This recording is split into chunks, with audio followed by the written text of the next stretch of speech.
I died on my 28th birthday, in the house I'd bought for my wedding, watching my fiancé Nathan kiss my mother in my childhood bedroom. They didn't know I was standing in the doorway. They were too busy planning their future together, the future that was supposed to be mine. Are you sure about this? My mother asked, her voice breathy and young-sounding in a way that made my skin crawl. What about Claire? Claire will understand eventually, Nathan said, running his fingers through my mother's hair. She's always been so mature, so understanding. She'll see that what we have is real love. What she and I had was just comfortable. My mother, 46 years old, looking somehow younger than her years with her surgically enhanced face and body, giggled like a teenager. I can't believe I'm doing this. Having an affair with my daughter's fiancé. I should feel guilty. But you don't, Nathan said. It wasn't a question. No, I don't. Is that terrible? It's honest.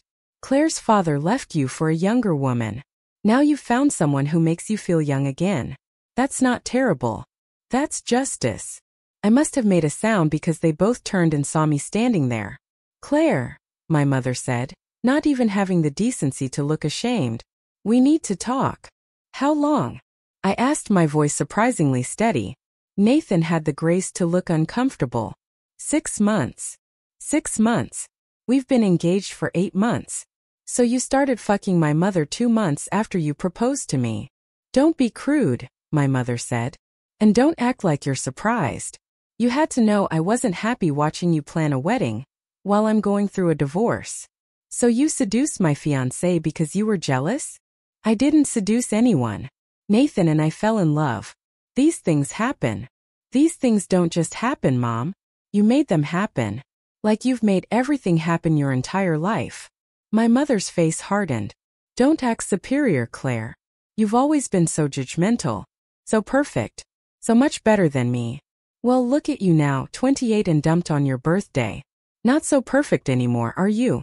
I looked at Nathan, the man I'd loved for 5 years. The man I'd supported through graduate school. The man I'd planned to marry in 3 months. Do you love her? I asked. He had the decency to pause before answering. Yes. I know it's wrong. I know it's going to hurt you. But yes, I love her. More than me. Differently than you. With you, I always felt like I had to be better, do better, achieve more. With Rebecca, I can just be. Rebecca. My mother. He just called my mother by her first name like they were peers. I felt something snap inside me. Not my heart, that had broken months ago when I'd found the hotel receipt in Nathan's wallet and convinced myself it was for a surprise honeymoon. Not my trust, that had shattered when I'd seen the text messages he tried to hide, signed R with heart emojis. No, what snapped was my will to keep pretending everything was fine. Get out of my house, I said calmly. Claire, let's talk about this like adults, Nathan started. Get out of my house. My mother gathered her things with practiced efficiency. She'd clearly been spending time here when I wasn't home. Nathan tried to speak to me one more time, but I turned my back on him. After they left, I sat in my empty house and tried to process what had just happened. My fiancé had cheated on me with my mother. My mother had seduced my fiancé. They were in love. They were going to be together. And somehow, I was the one who was supposed to understand. I called my best friend Maya, but she didn't answer. Later, I'd find out she'd known about the affair for weeks and hadn't known how to tell me. I called my father, but he was on his honeymoon with his new wife, the woman he'd left my mother for 2 years ago. I was completely alone. I don't remember making the decision. I just remember standing in my bathroom, looking at the pills in my medicine cabinet. I remember thinking that maybe everyone would be better off without me. Nathan and my mother could be happy. My father could focus on his new family. Maya wouldn't have to keep secrets anymore. I remember swallowing the pills with a glass of wine. I remember lying down on my bed in the house I'd bought for my wedding. And I remember the darkness that came after, soft and final and somehow peaceful. Then I opened my eyes. I was 18 years old, sitting in my father's car, pulling up to our house after my high school graduation. My father was still married to my mother. Nathan didn't exist yet. Everything that would happen over the next 10 years hadn't happened yet. But I remembered all of it. You okay, sweetheart? My father asked. You look like you've seen a ghost. I looked at my father, still handsome at 44, not yet worn down by divorce and guilt. I'm fine. Just thinking about college. UCLA is lucky to have you. Best grades in your class, scholarship, the whole package. Your mother and I are so proud. I looked at the house where I'd grown up, where, in 10 years, I'd find my fiancé in bed with my mother, where my entire life would fall apart. This was my chance to change everything. Dad, I said slowly, can I ask you something? Anything. Are you happy? With Mom? My father's hands tightened on the steering wheel. That's a strange question. I want to make sure you're both okay. You've seemed distant lately. Claire, everything is fine. Your mother and I are fine. We're just going through a phase. All marriages do. But I knew the truth. My father had already met Jennifer, his future wife, his current secretary. The affair that would destroy my parents' marriage had probably already started. And my mother, faced with her husband's infidelity and her aging appearance, would become desperate for validation. Desperate enough to seduce her daughter's fiancé 10 years from now. Unless I changed it. Over the next week, I watched my parents carefully. My mother was still beautiful at 36, before the excessive plastic surgery she'd gotten after the divorce. My father was attentive but distant, the way people are when they're falling in love with someone else. I also paid attention to my mother in a way I never had before. In my original timeline, I'd been so focused on my own life, college, career, Nathan, that I hadn't noticed the signs of her unraveling. But now I saw them everywhere. The way she checked her reflection constantly. The way she flirted with waiters and store clerks.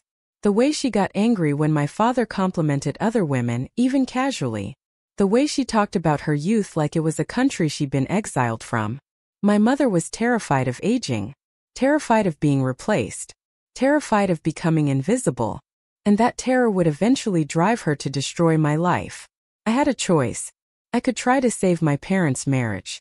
I could try to prevent my mother's spiral. Or I could protect myself and let everything else play out. I chose myself.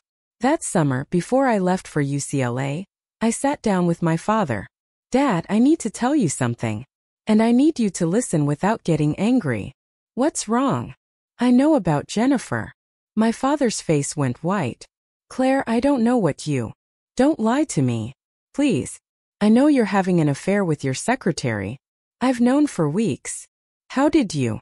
I saw you together. At that restaurant downtown.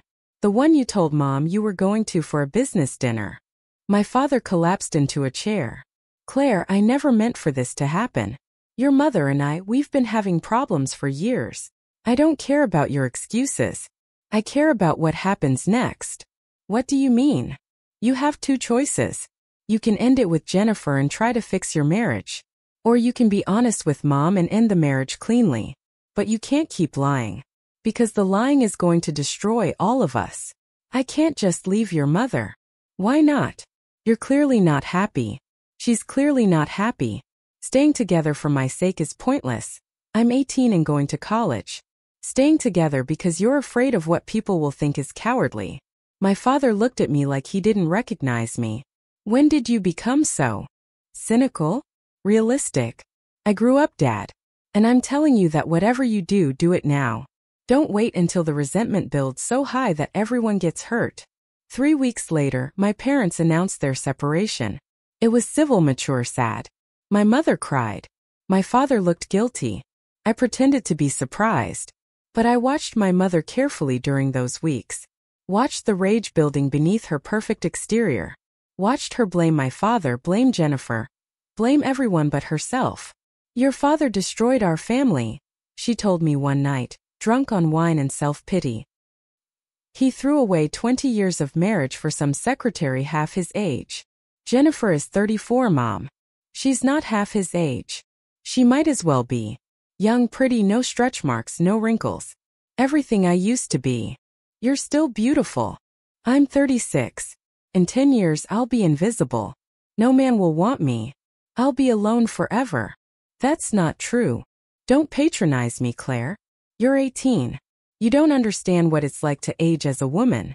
To watch your value decrease every year while men your age date women half your age.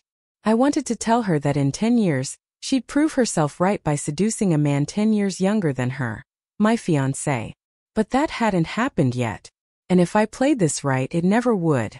I went to UCLA that fall and threw myself into my studies. Psychology major instead of business like in my original timeline. I wanted to understand what made people like my mother, people who destroyed others to feel better about themselves. I called my mother weekly, keeping tabs on her mental state. She'd started therapy, which was good. She'd also started dating, which was concerning. The men were all younger than her, all conventionally attractive, all clearly temporary. "I'm having fun," she told me when I expressed concern. "For 20 years I was a faithful wife. Now I'm free. Let me enjoy it." I'm not saying don't date. I'm just saying be careful. Don't do anything you'll regret. What could I possibly regret? I'm single, childless for 9 months of the year while you're at school, and determined to enjoy my life. That's not something to regret. But I heard the brittleness in her voice, the desperation, the fear of being alone. When I came home for Christmas my freshman year, my mother had had her first round of Botox. "What do you think?" she asked, her face eerily smooth. "You look different." "Different good or different bad?" "Just different. You didn't need it, Mom. You were beautiful before. Beautiful for 37. But I want to be beautiful, period." Over the next year my mother had more procedures, lips, cheeks, a small breast augmentation. She dressed younger. She dyed her hair. She became a caricature of youth instead of a beautiful woman aging gracefully. And I watched helpless as she tried to outrun time itself.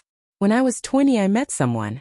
His name was David, and he was nothing like Nathan from my original timeline. David was quiet where Nathan had been charismatic. Thoughtful where Nathan had been impulsive. Content with himself where Nathan had been driven by ambition. "Your mom seems intense," David observed after meeting her for the first time. "That's one word for it. She kept asking me about my dating history, my age, my type. It was like she was interviewing me for a job. She's protective. She's competitive." David had seen in one meeting what I'd spent years denying. My mother saw me as competition, not a daughter. I broke up with David 3 months later. Not because I didn't care about him, but because I couldn't risk bringing anyone into my mother's orbit. Not when I knew what she was capable of. When I was 23 I met Nathan. Or rather I re-met him. Because in both timelines Nathan and I met at the same graduate school mixer. Same place, same time, same opening line. "You look like you'd rather be anywhere but here," he said, handing me a drink. In my original timeline I'd laughed and said, "Is it that obvious?" We'd spent the whole night talking. I'd fallen in love with his confidence, his ambition, his charm. This time I looked at him, 25 years old, handsome, charismatic, and saw my future betrayer. "I'm actually just leaving," I said and walked away. But Nathan was persistent. He showed up at my study group. He sat near me in lectures. He asked me out repeatedly until I finally agreed to coffee, just to get him to stop. "Why don't you like me?" he asked during that first coffee. "I don't dislike you. But you don't trust me." "I don't trust easily."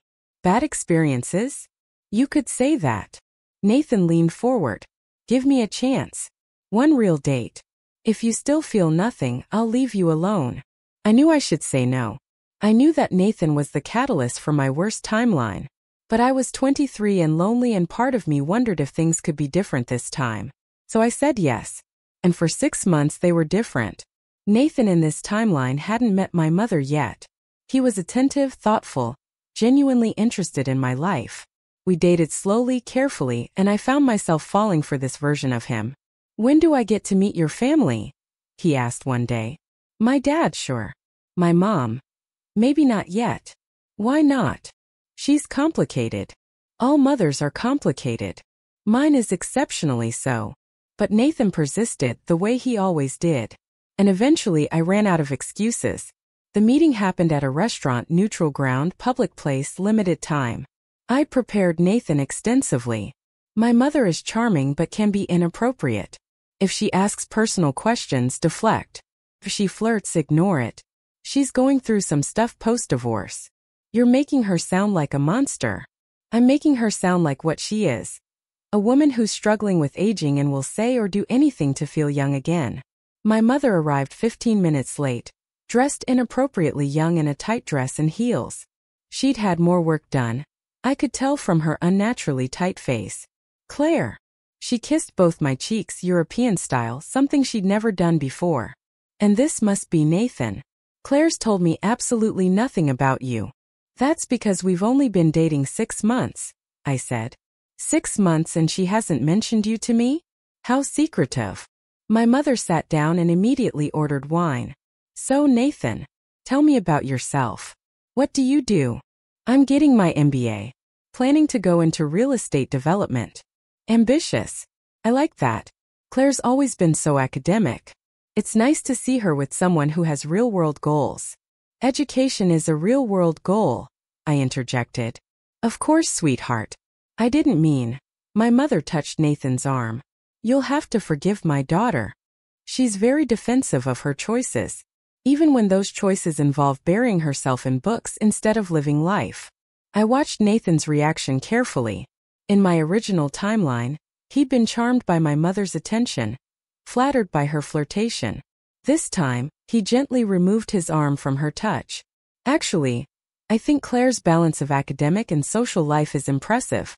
Not everyone can maintain high grades while also maintaining relationships. My mother's smile tightened. How modern of you. Most men prefer women who are a bit more available. Most men are idiots, Nathan said pleasantly. The dinner continued uncomfortably. My mother drank too much wine and became increasingly inappropriate, asking about Nathan's previous relationships, making comments about his appearance, touching him unnecessarily. Nathan handled it with grace, redirecting conversations and maintaining boundaries. When we left the restaurant, he turned to me. You weren't exaggerating. I told you. Your mom basically hit on me in front of you. She does that. With all my boyfriends. It's her way of proving she's still desirable. That's unhealthy. I know. Have you considered limiting contact with her? I thought about my original timeline, where I'd maintained a close relationship with my mother right up until she destroyed my life. I've considered it. But she's my mother. As awful as she is, she's still my mother. Nathan pulled me close. You deserve better than a mother who competes with you. Yeah, I do. Over the next year, I tried to keep Nathan away from my mother. We saw my father regularly. We visited Nathan's family often. But my mother we avoided. It worked until my 25th birthday, when my mother showed up at my apartment unannounced. Surprise, she said, pushing past me with bags of food and decorations. I'm throwing you a party. Mom, I already have plans. Cancel them. It's your 25th birthday. A quarter century. This is a big deal. I didn't want a big deal. Nathan and I were just going to have dinner. Nathan's invited too, of course. I'll call him myself. Before I could stop her, my mother had Nathan's number from my phone and was calling him, using her breathiest, most seductive voice. Nathan? This is Rebecca, Claire's mother. I'm throwing a surprise party for Claire tonight. You simply must come. She'd be heartbroken if you missed it. I watched my mother work her manipulation magic. The flattery, the assumption that he'd say yes, the guilt trip about disappointing me. Wonderful. 7 o'clock. Can't wait to see you. She hung up and smiled at me. He's coming. Now let's get you dolled up. You can't wear that to your own party. Mom, I appreciate this, but nothing. I'm your mother. Let me do this for you. The party was a disaster waiting to happen. My mother had invited people I barely knew, her divorced friends, her yoga instructor, random neighbors. Nathan arrived looking confused. This is not what I expected, he said. I didn't plan this. My mother ambushed me. Should we leave? We can't. It would hurt her feelings. Since when do you care about her feelings? Good question. My mother spent the entire evening monopolizing Nathan, showing him baby photos of me, telling embarrassing stories, touching his arm, his shoulder, his hand, laughing too loud at his jokes, standing too close. And I watched Nathan watch her, and I saw the exact moment it happened. The moment he saw my mother not as my mother, but as a woman. An attractive older woman who was paying him attention. who made him feel interesting and desirable, who didn't have expectations or demands. Your mom is really fun, Nathan said later that night. Fun? Yeah. She's like you but less serious. She's 51 years old acting like she's 25. She's embracing life. There's something refreshing about that. I felt ice in my stomach. This was how it had started last time. Nathan seeing my mother as an escape from adult responsibility. Nathan, my mother is not fun. She's desperate. And desperate people do terrible things. You're too hard on her. And you're too charmed by her. Nathan pulled me close. Claire, I'm with you. Not your mother. Stop being paranoid. But I wasn't paranoid. I was experienced. Over the next 6 months, my mother found excuses to be around Nathan. She'd drop by when she knew he'd be there. She'd call him for advice on man things. She'd invite him to lunch under the pretense of getting to know my daughter's boyfriend better. And Nathan, flattered and naive, went along with it. You need to stop spending time with my mother, I told him one night. She's just being friendly. She's crossing boundaries. Claire, you're being paranoid. Your mom is lonely. She just wants to feel included in your life. My mother is manipulative. She's grooming you. Grooming me? Claire, she's your mother. She's not some predator. She's both. We fought about it constantly. Nathan thought I was jealous. I knew I was right. When Nathan proposed to me at 26, I said yes because I loved him. But I also said yes because I thought marriage would create a boundary my mother wouldn't cross. I was wrong. The engagement seemed to accelerate my mother's obsession with Nathan. She insisted on helping plan the wedding. She wanted to be involved in every decision. She called Nathan more than she called me. Your mom is really excited about the wedding, Nathan said one evening. My mom is excited about you. Don't start this again. Nathan, open your eyes. She's not acting like a mother of the bride. She's acting like a woman competing for your attention. That's disgusting. She's your mother. That doesn't make it untrue. 3 months before the wedding, I came home early from work to find Nathan's car in my driveway, and my mother's car parked next to it. I stood outside my own house, key in hand, knowing what I would find inside. I could walk away. I could pretend I didn't know. I could let them finish and confront them later. Or I could walk in now and end it immediately. I chose confrontation. I opened the door as quietly as possible and followed the sounds to my bedroom. The same bedroom where, in my original timeline, I'd found them together on my 28th birthday. This time I was catching them 2 years earlier. I pushed open the door. Nathan and my mother sprang apart, both half-dressed, both guilty. Claire, Nathan said. This isn't. It's exactly what it looks like. I looked at my mother. How long? She had the decency to look ashamed. A month. A month. You've been fucking my fiancé for a month. Claire, don't be crude. How did it start? My mother pulled on her clothes. Does it matter? Yes. She sighed. He came to me for advice. About you. About the wedding. About feeling trapped. I listened. We connected. And then you seduced him. He's a grown man. He made his own choices. I turned to Nathan. Do you love her? He couldn't meet my eyes. I don't know. Figure it out. I walked out of the house, my house that I was paying for, and got in my car. I drove to Maya's apartment and told her everything. I'm going to kill her, Maya said. Your own mother. That's sick. I know. What are you going to do? I don't know. In my first timeline, I killed myself over this. Maya grabbed my shoulders. Don't you dare. Don't you dare let them win. They've already won. My fiancé chose my mother over me. How do I come back from that? By living. By thriving. By proving that you're better than both of them. I stayed at Maya's apartment for 3 days. Nathan called constantly. My mother texted apologies. My father, who'd heard through the grapevine, showed up demanding to know what happened. Ask your ex-wife, I told him.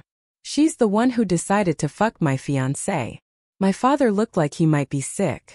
Rebecca did what? Exactly what you think. For a month. In my bed. In my house. My father sat down heavily. I'm so sorry, Claire. For what? You didn't do anything. I created this situation. If I hadn't cheated on your mother, if I hadn't divorced her. Dad, Mom made her own choices. She chose to compete with me. She chose to seduce Nathan. That's not on you. Still, I'm sorry. When I finally went home, Nathan's things were gone. There was a note on the kitchen counter. Claire, I'm sorry. I never meant for this to happen. Your mother and I. It's complicated. I think we need time apart to figure things out. I'll be staying at a hotel. I hope someday you can forgive me. Nathan. I burned the note and changed all the locks.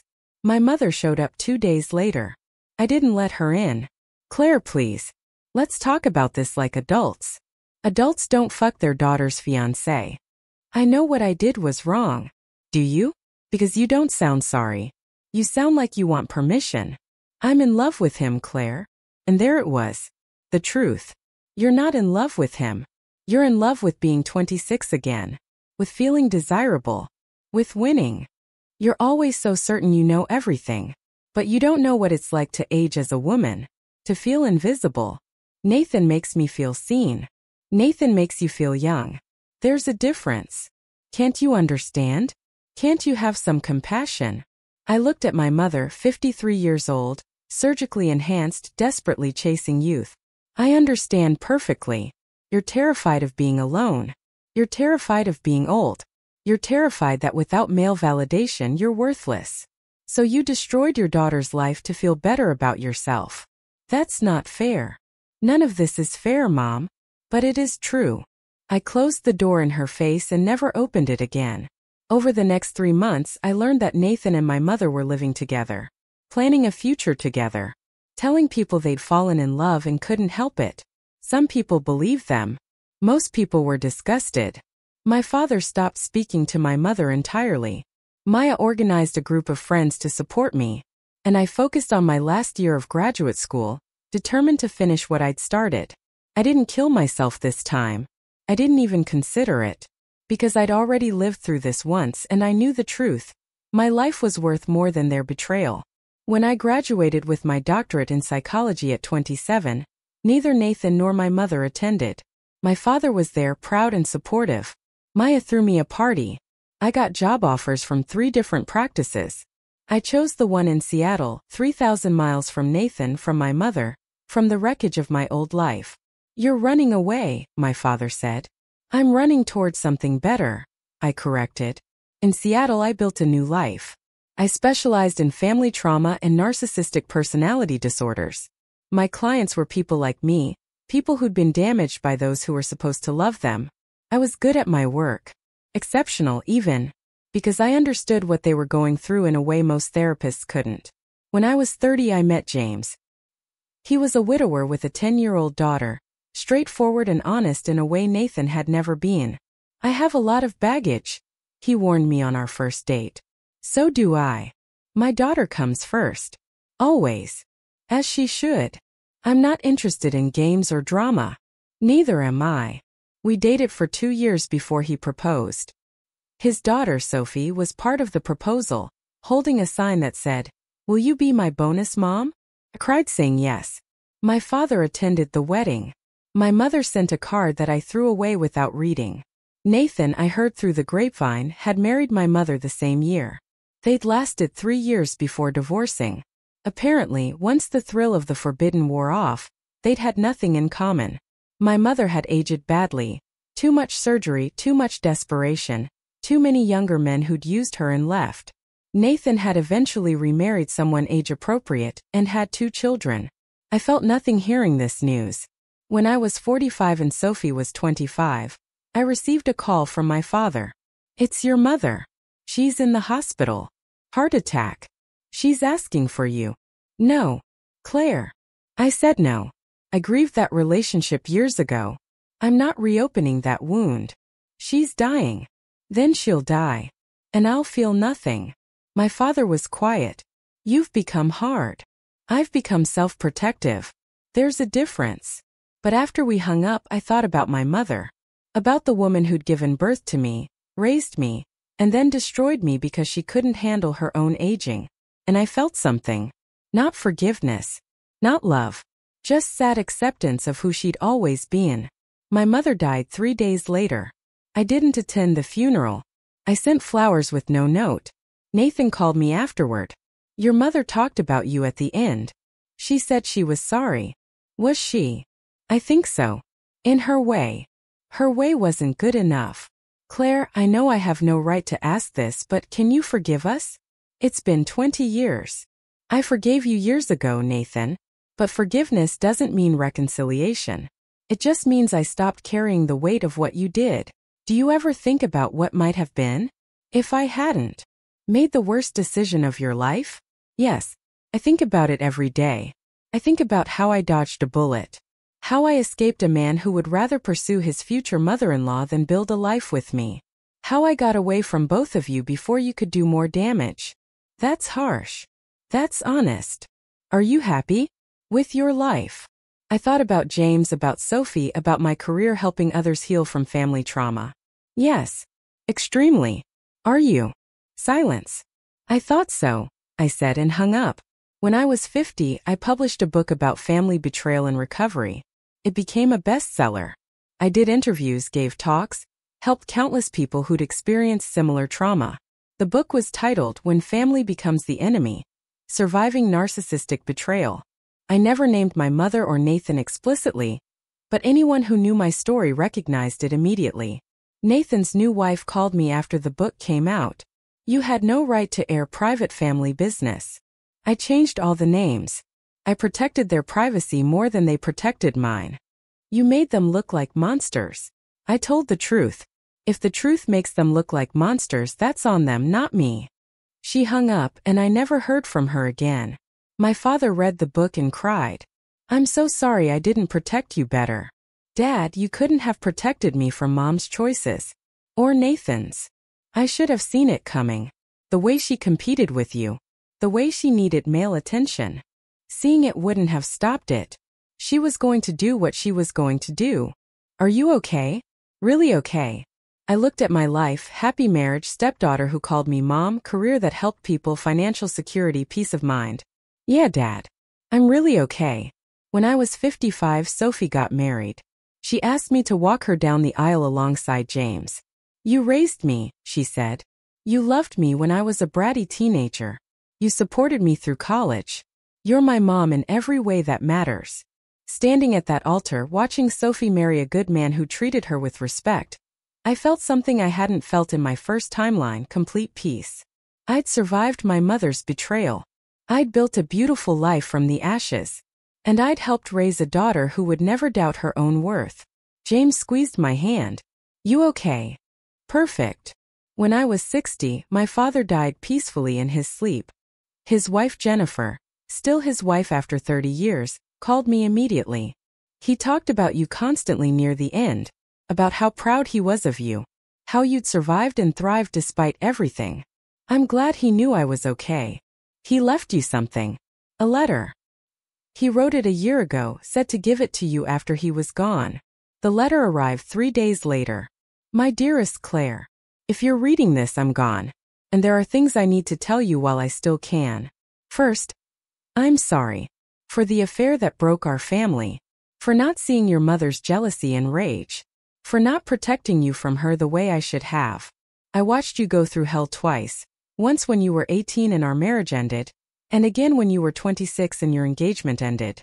Both times I felt helpless to stop the pain. But I also watched you survive, watched you thrive, watched you become someone stronger than either your mother or I ever were. Your mother died bitter and alone, blaming everyone else for her unhappiness. You're living fully, loving deeply, helping others heal. The difference between you is the difference between someone who lets trauma destroy them and someone who uses it to grow. I'm proud of you, Claire. Not just for your accomplishments but for your character. You could have become bitter like your mother. You could have let betrayal turn you cruel. Instead, you chose compassion, boundaries, and self-respect. That's the measure of a person, not what happens to them, but what they become despite it. I love you. I'm proud of you. And I'll carry the memory of who you are into whatever comes next. Dad. I cried reading it. James held me while I sobbed for the father who'd understood, who'd been proud, who'd seen me truly. At my father's funeral, Nathan appeared. He looked older, worn down, unhappy. Can we talk? He asked. There's nothing to say. Please. 5 minutes. Against my better judgment, I agreed. We walked away from the funeral home, standing in the parking lot while people filed inside. I've thought about you every day for 30 years, Nathan said. That must be exhausting. I made the worst mistake of my life when I chose your mother over you. I know. She made me miserable. We were toxic together. The age gap, the betrayal we'd built our relationship on, it poisoned everything. I could have told you that. After we divorced, I remarried, had kids, tried to build something real. But I've never stopped comparing every woman to you. And they all come up short. That's not my problem, Nathan. I know. But I needed you to know that you were the one. You were always the one. And I was too stupid to see it until it was too late. I looked at this man who destroyed my first timeline, who'd forced me to rebuild my entire life, who'd chosen my mother's desperation over my love. Nathan, what you and my mother had was never real. It was her need to feel young, and your need to feel like a hero saving her from loneliness. You destroyed us for a fantasy. I know. And now you want what? Forgiveness? Closure? Permission to stop feeling guilty? I want you to know that losing you was the biggest regret of my life. Good, I said. You should regret it. You should carry that regret forever. Maybe it'll stop you from hurting someone else the same way. Have you forgiven me? I thought about that. Had I forgiven Nathan? Had I forgiven my mother? I've made peace with what happened. That's not the same as forgiveness. What's the difference? Forgiveness implies that what you did was somehow okay, that time heals all wounds. Making peace means I've accepted that it happened, that you're capable of that betrayal, and that I'm better off without you. So you don't forgive me? No. But I also don't hate you. You're just someone I used to know who taught me an important lesson about self-worth. What lesson? That no one, not my mother, not my fiancé, not anyone, is worth losing myself over. Nathan nodded slowly. You're happy? With your life? Extremely. Are you? His silence was answer enough. I thought so, I said. Goodbye, Nathan. I walked back to the funeral, leaving him standing in the parking lot, alone with his regrets. After the funeral, James asked, what did Nathan want? Closure. Forgiveness. Maybe permission to stop feeling bad about what he did. Did you give it to him? No. Some things shouldn't be forgiven. They should just be survived. You're a wise woman. I'm an experienced woman. There's a difference. When I was 65, I retired from active practice. I'd spent 35 years helping people heal from family trauma, and I was tired. James and I bought a house near the ocean. Sophie and her husband visited with our grandchildren every month. I wrote, gardened, traveled, and finally relaxed. Do you ever think about her? James asked one evening as we watched the sunset. My mother. Yeah. Sometimes. Not with anger anymore. Just with sadness for who she could have been if she'd dealt with her issues instead of acting them out. Do you think she ever realized what she'd lost? I think she died knowing she'd destroyed the only person who'd ever loved her unconditionally. Whether she felt bad about it, I don't know. Narcissists don't really feel regret the way other people do. That's sad. It is. But it's also freeing. I spent years thinking I could have done something different, said something that would have made her see. But the truth is, she was always going to be who she was. And I was always going to survive her. When I was 17, Nathan died. Heart attack at 68. His obituary mentioned his children and grandchildren but didn't mention my mother or their marriage. I felt nothing reading it. Just a distant recognition that someone I used to know had died. Sophie called me after seeing the obituary. You okay, Mom? I'm fine. You sure? I know he was important to you once. He was. But that was a different lifetime. A different me. I'm glad you found Dad. He's been so good to you. He has. The right person makes all the difference. When I was 75 and James was 80, we renewed our vows on our 35th anniversary. Sophie organized everything, our grandchildren were in the wedding party, and I wore a dress that made me feel beautiful at 75 in a way I'd never felt beautiful at 26. Thank you, I told James as we danced. For what? For choosing me. For loving me. For building a life with me instead of destroying it. That's a low bar. You'd be surprised how many people can't clear it. James pulled me close. I'm the lucky one. You could have been bitter and closed off after what happened to you. Instead, you were open and brave enough to love again. I had good reasons to love again. You're one of them. When I was 80, James died peacefully with me holding his hand. His last words were, "Thank you for 37 years of happiness." I buried him next to the ocean we'd loved, and I grieved, but I also felt grateful.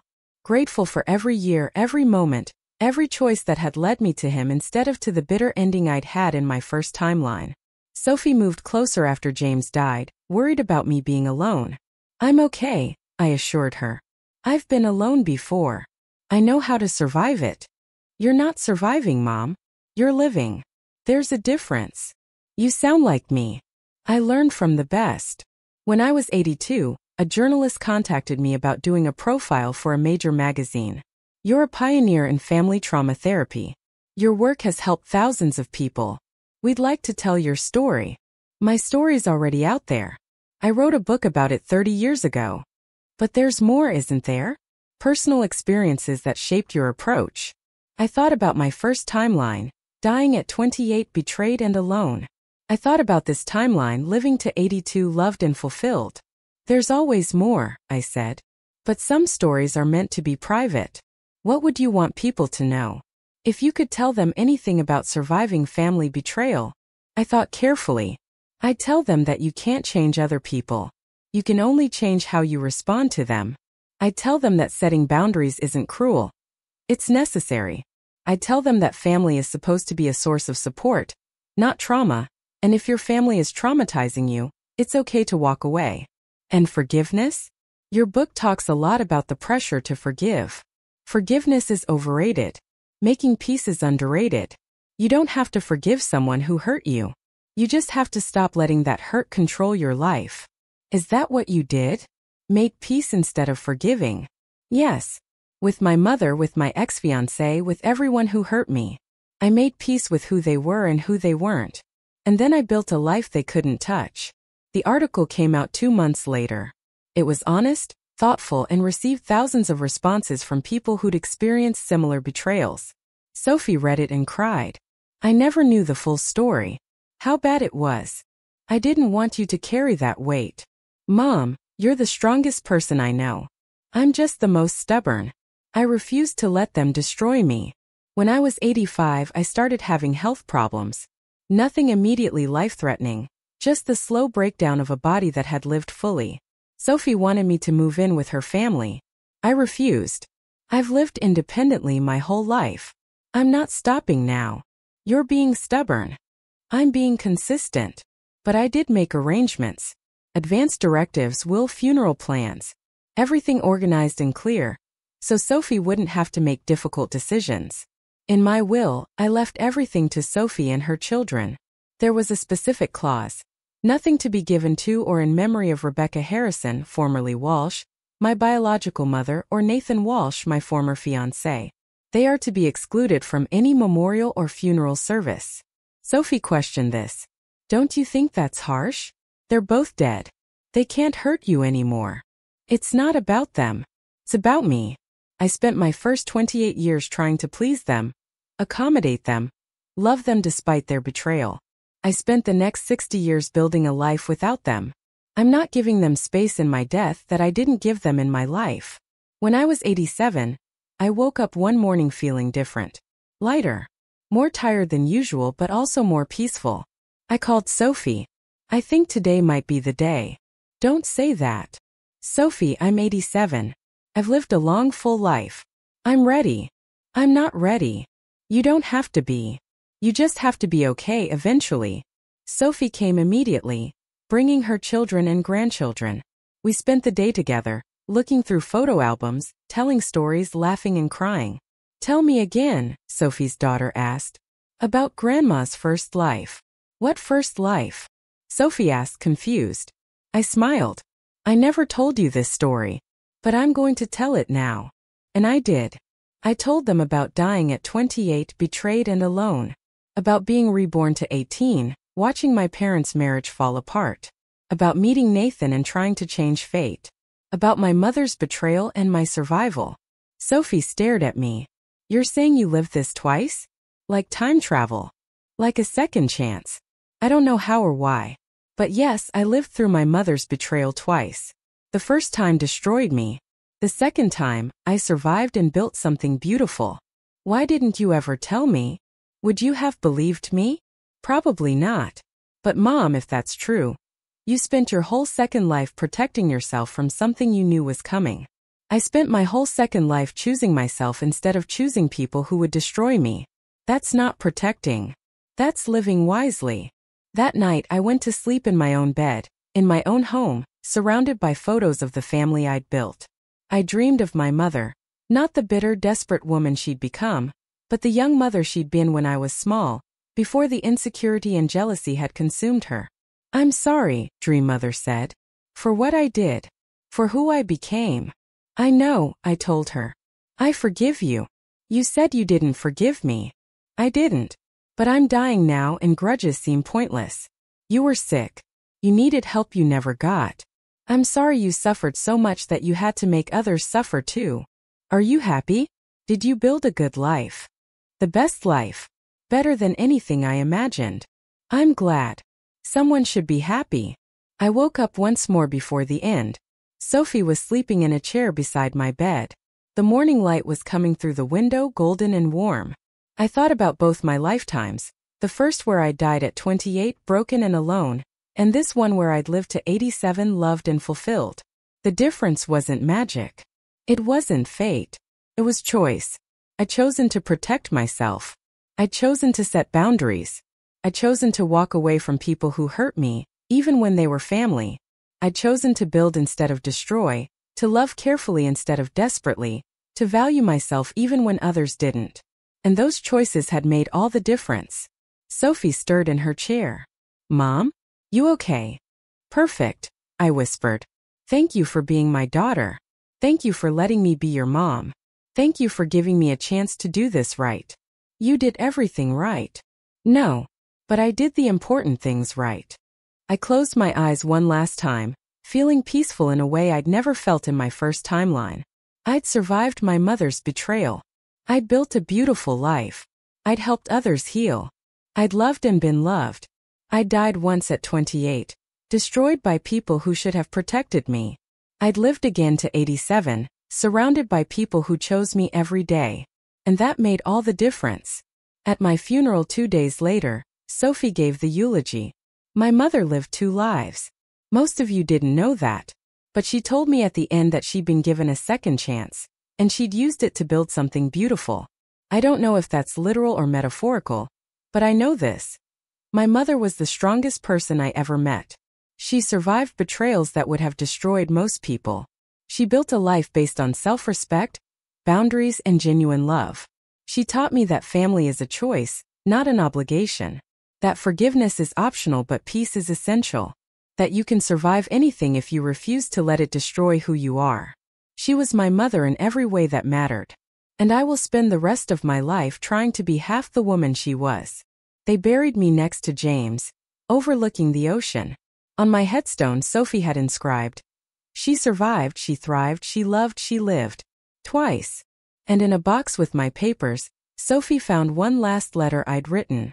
To whoever reads this, if you're experiencing family betrayal, if someone you love has chosen to hurt you, if you're wondering whether you can survive this, you can. I died once from betrayal. I lived again and built something better. You don't have to forgive people who hurt you. You don't have to maintain relationships that damage you. You don't have to sacrifice yourself for people who don't value your sacrifice. You just have to choose yourself. Set boundaries. Walk away when necessary. Build a life that reflects your worth, not their perception of your value. I had a mother who saw me as competition, a fiancé who chose her over me, a first life that ended in tragedy, but I also had a second chance, and I used it to become someone stronger, kinder, and more complete than I'd been before. You have that same chance, not through time travel or magic but through choice. Choose yourself. Protect yourself. Build something beautiful from the ashes of betrayal. You deserve it. Dr. Claire Harrison Williams, 2025 to 21 12-inch. Sophie had the letter published in the magazine that had profiled me years earlier. It went viral, shared by thousands of people experiencing similar betrayals. And somewhere in homes across the world, people read my story and made the choice I'd made. To survive, to thrive, to refuse to be destroyed by people who should have loved them better. My story ended at 87. But the impact of my choice, the choice to protect myself, to build boundaries, to value my own worth, continued long after I was gone. Because that's what survival looks like. Not just living through trauma, but transforming it into wisdom that helps others survive their own battles. I died once at 28, betrayed and broken. I lived again to 87, loved and whole. And that made all the difference.